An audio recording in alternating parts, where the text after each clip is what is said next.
बीडच्या डीपीडीसी बैठकीत अपेक्षेप्रमाणे राजकीय ड्रामा रंगला। बैठकीच्या सुरुवातीला एका प्रसंगामुळे सर्वांच्या भुवया उंचावल्या। अजित पवारांच्या शेजारी पंकजा मुंडे आणि त्यांच्या शेजारी धनंजय मुंडे बसल्यानं दादांनी धनंजय मुंडेंच्या शेजारी बसणं टाळल्याची चर्चा सुरू झाली आणि त्यानंतर डीपीडीसीच्या नामनिर्देशित सदस्यपदी गेवराईचे आमदार विजयसिंह पंडित आणि केजच्या आमदार नमिता मुंदडा यांच्या नियुक्तीस मंजुरी देण्यात आली। त्यामुळे भाजप आणि राष्ट्रवादीचे जुने विधिमंडळ सदस्य प्रकाश सोळंके आणि सुरेश धसांना हा धक्का असल्याचं बोललं जातं। बैठकीत सुरेश धसांनी बीडमधील विकास कामांच्या नावाखाली आर्थिक अपहार झाल्याचा आरोप केला। तर जे काही आरोप करायचे त्याची लेखी तक्रार करा अशा शब्दात दादांनी धसांना सुनावलं। यावरून वादावादी झाल्यानंतर धस आणि अजित पवारांमध्ये तू मेमे झाल्याची माहिती मिळते। अखेर बैठकीतून जय आका असं बोलून धस निघून गेल्याची माहिती आहे।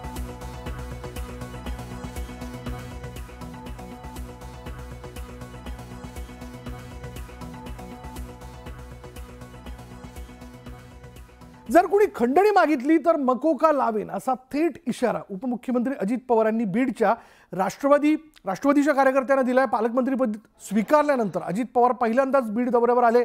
डीपीडीसीच्या बैठकीपूर्वी बीडमध्ये राष्ट्रवादी काँग्रेसचा मेळावा पार पडला आणि यावेळी दादांसोबत धनंजय मुंडेही व्यासपीठावर होते। मेळाव्यात बोलताना अजित पवारांनी बीडमधील नेत्यांसह पदाधिकारी आणि कार्यकर्त्यांना तंबी दिली। पाहूयात।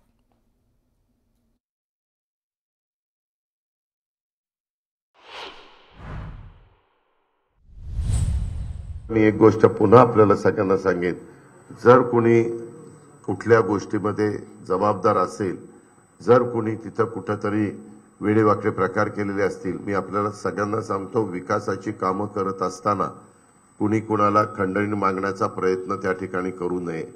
माझ्या ते कानावर आल्यानंतर त्याच्यामध्ये मकोका लावायला पण मी मागं पुढं बघणार नाही। मी कुठल्याही टोकाची भूमिका घेईन।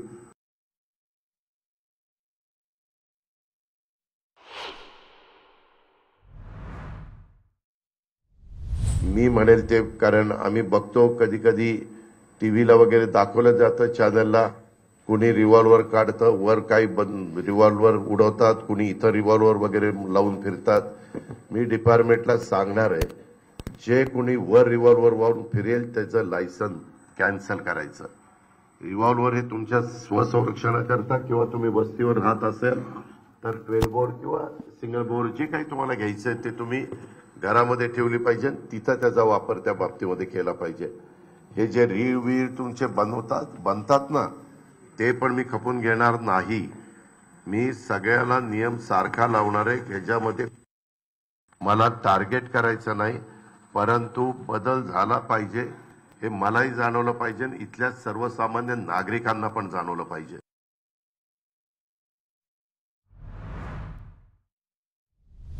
सगळ्या माझ्या तरुण कार्यकर्त्यांना सांगतो, वडीलधाऱ्यांना सांगतो, आपलं स्वतःचं चारित्र्य स्वच्छ ठेवा, आपली प्रतिमा जनमानसामध्ये चांगली ठेवा। चुकीच्या प्रवृत्तीची लोक आपल्या आजूबाजूला अजिबात राहता कामा नये। त्या संदर्भामध्ये पण काळजी सगळ्यांनी त्या बाबतीमध्ये घ्या।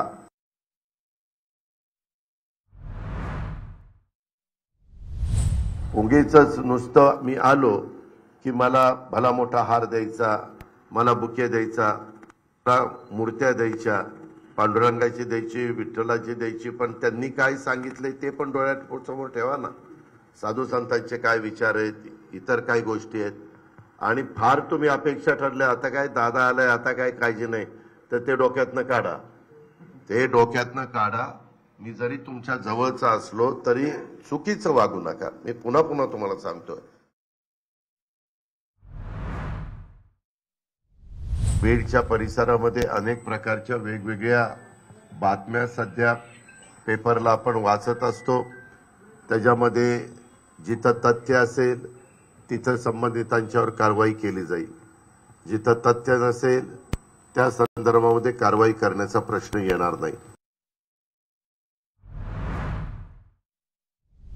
मी आधीच देवेंद्रला सांगितलं होतं की मला इकडचं देत असताना त्या संदर्भामध्ये सगळ्यांनी चांगल्या कामाला साथ दिली पाहिजे। त्याच्यात कुठलाही मी अधिकारी पण बघणार आहेत, काही अधिकारी इथं बरेच वर्ष राहिलेले आहेत, त्याच्यामध्ये पण मी दुरुस्ती करणार आहे। मी सुरुवातीला सांगितलं मी भेदभाव करत नाही, पण ज्या चुकीच्या पद्धती पूर्वांपार चालत आलेल्या आहेत त्याला कुठंतरी आळा घातलाच गेला पाहिजे, जर चालत आलेले असतील तर.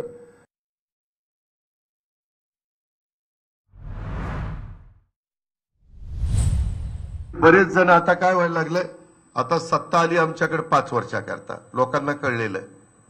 हौसे नवसे गवसे आता मला येऊन फार भेटायला लागले. लोकसभेला 3रीकडे होते, विधानसभेला 4थीकडे होते. नाही तुमचाच आरमती तेव्हा कुठे गेला होता यायला माझा आहे तर नाही दादा मी युतीचा आहे. मग युतीच्या वेळेस उमेदवाराला विरोध का केला? हे असं चालणार नाही.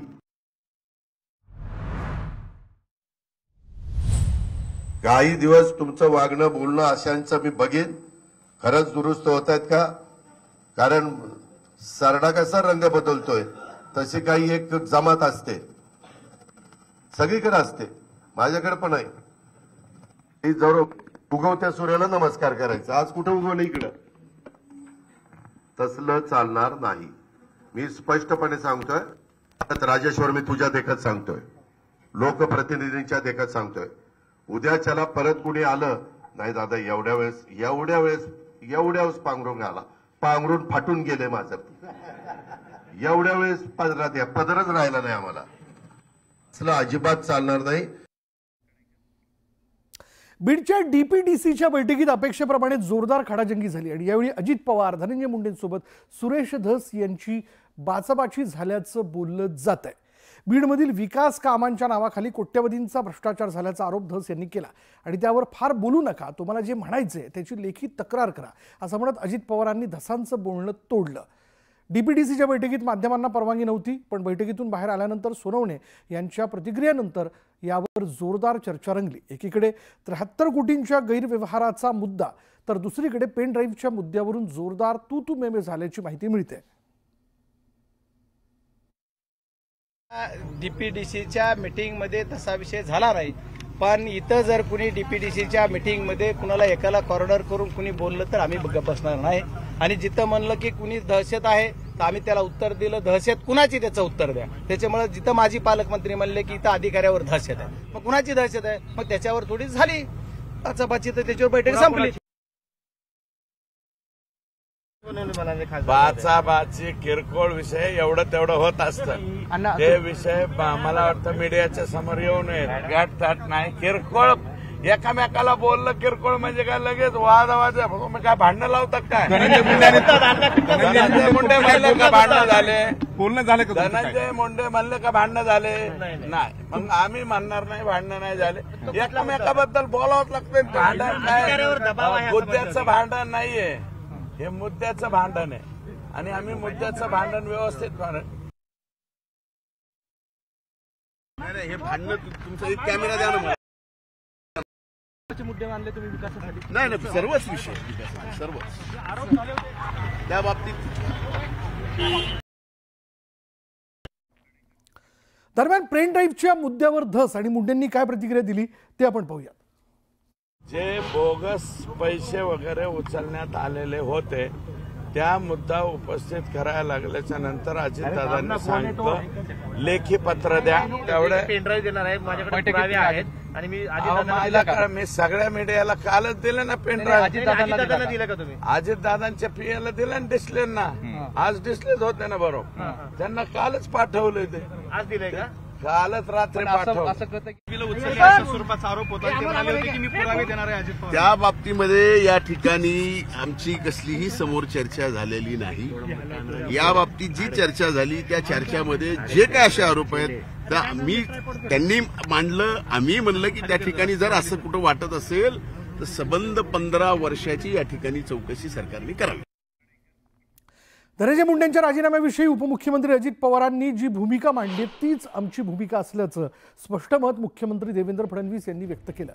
अजित पवारांनी मुंडेंच्या राजीनाम्याबद्दल दादांनी भूमिका स्पष्ट केली आहे, तीच भूमिका अधिकृत असेल असंही फडणवीस म्हणाले. दुसरीकडे धनंजय मुंडे हे त्यांच्या कामाने आले होते आणि मी माझ्या कामानिमित्त आलो होतो, मात्र धनंजय मुंडे हे आमच्या मंत्रिमंडळातील मंत्री आहेत, त्यामुळे त्यांना भेटणं ही काही चोरी नाही आम्ही एकमेकांना कधी भेटू शकतो असं म्हणत मुख्यमंत्री देवेंद्र फडणवीसांनी विरोधकांच्या टीकेचा समाचार घेतला. पहिली गोष्ट तरी एक लक्षात घ्या की ते त्यांच्या कामाने आले होते, मी माझ्या कामाने आलो होतो, तेव्हा आमची भेट झाली नाही. पण सकाळी आमची भेट झाली होती, कारण आम्ही म्हणजे त्याच्यापूर्वी कॅबिनेटमध्ये वगैरे काल सगळं आमची भेट वगैरे झाली होती. त्यामुळे काही धनंजय मुंडे हे आमच्या मंत्रिमंडळातले मंत्री आहेत, त्यामुळे त्यांना भेटायची चोरी नाही. ते मला कधी भेटू शकतात, मी त्यांना कधी भेटू शकतो, कुठल्याही कामाकरता भेटू शकतो. आणि त्यांच्या राजीनाम्याच्या संदर्भात अजितदादांनी स्पष्ट भूमिका मांडलेली आहे. अजितदादांची भूमिका हीच अधिकृत भूमिका आहे.